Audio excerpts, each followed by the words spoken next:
Hello friends, हम लोग कर रहे थे मौर्य साम्राज्य। और उसमें हम लोगों ने उसका थ्योरी पार्ट का हाफ कवर कर लिया था। ये हम लोग कर रहे हैं घटना चक्र, और घटना चक्र की सीरीज में हम लोगों ने मौर्य साम्राज्य कवर किया है।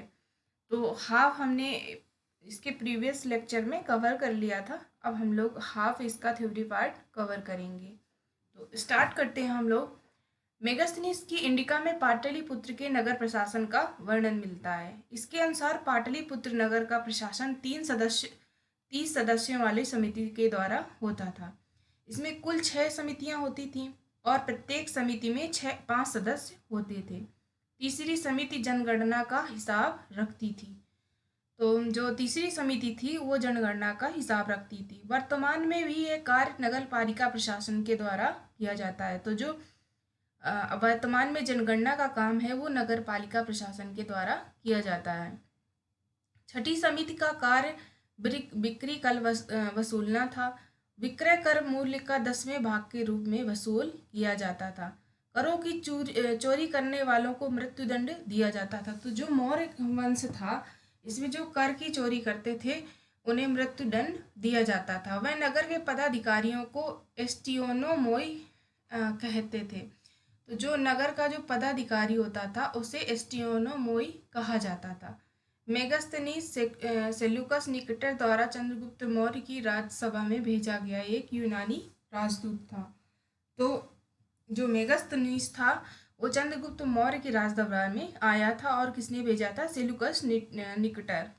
मौर्य युग में नगरों का प्रशासन नगर पालिकाओं के द्वारा चलाया जाता था। तो जो मौर्य युग था इसमें नगर पालिकाओं के द्वारा प्रशासन चलाया जाता था, जिसका प्रमुख नगरक या प्रमुख होता था। तो उसे नगरक या प्रमुख कहा जाता था। मेगास्थनीज ने तत्कालिक भारतीय समाज को 7 श्रेणियों में विभाजित किया था। तो जो मेगास्थनीज था उसने भारत के समाज को 7 पार्ट्स में डिवाइड किया था। फर्स्ट था दार्शनिक, सेकंड कृषक, थर्ड था जो पशुपालक होते थे, चौथा कारीगर, योद्धा, निरीक्षक और मंत्री। मेगास्थनीज भारतीय समाज में दास प्रथा के प्रचलित होने का उल्लेख नहीं करता है। तो जो मेगास्थनीज है इसने अपनी बुक इंडिका में कहीं भी वर्णन नहीं किया है कि भारत में दास प्रथा थी। उसके अनुसार मौर्य काल में कोई भी व्यक्ति ना तो अपनी जात से बाहर विवाह कर सकता था और ना ही भिन्न पेशा अपना सकता था।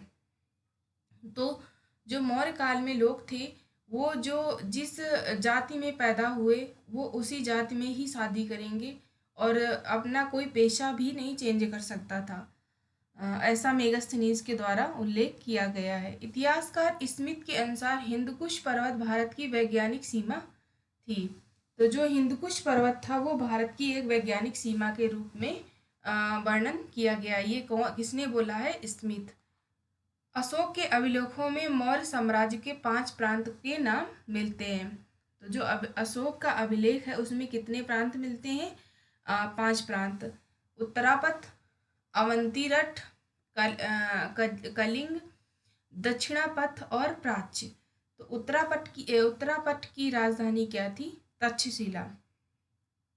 अवंतीरठ की उज्जैनी, कलिंग की तोसली, दक्षिणापथ की सुवर्णगिरी और पूर्वी प्रदेश की पाटलिपुत्र।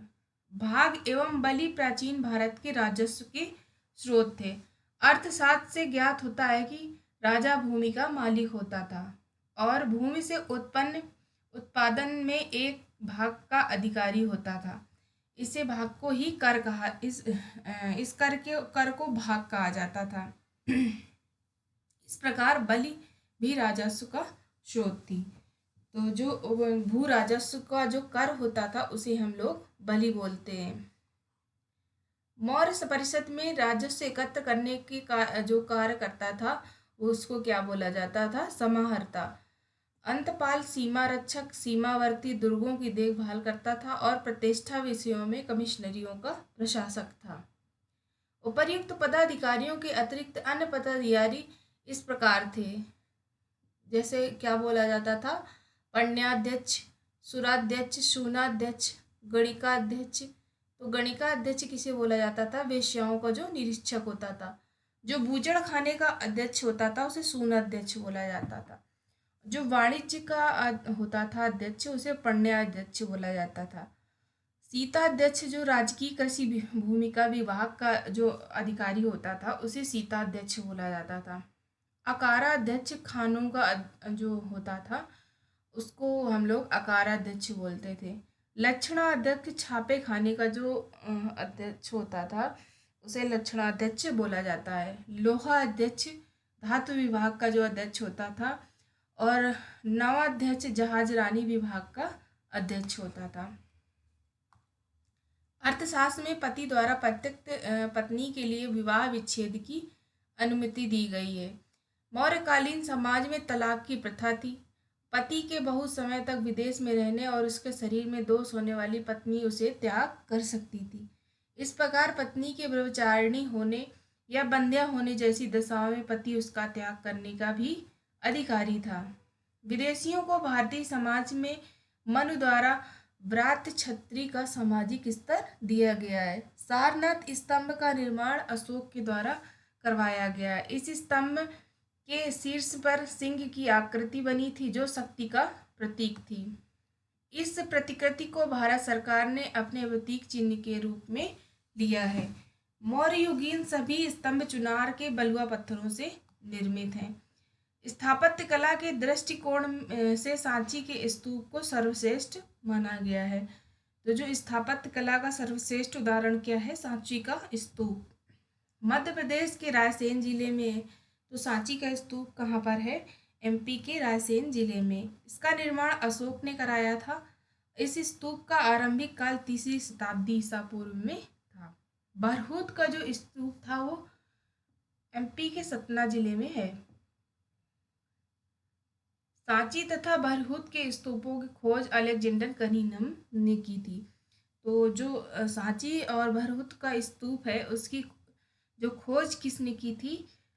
अलेक्जेंडर कनिंघम ने की थी। अमरावती का स्तूप आंध्र प्रदेश के गुंटूर जिले में कृष्णा नदी के दाहिने तट पर स्थित है।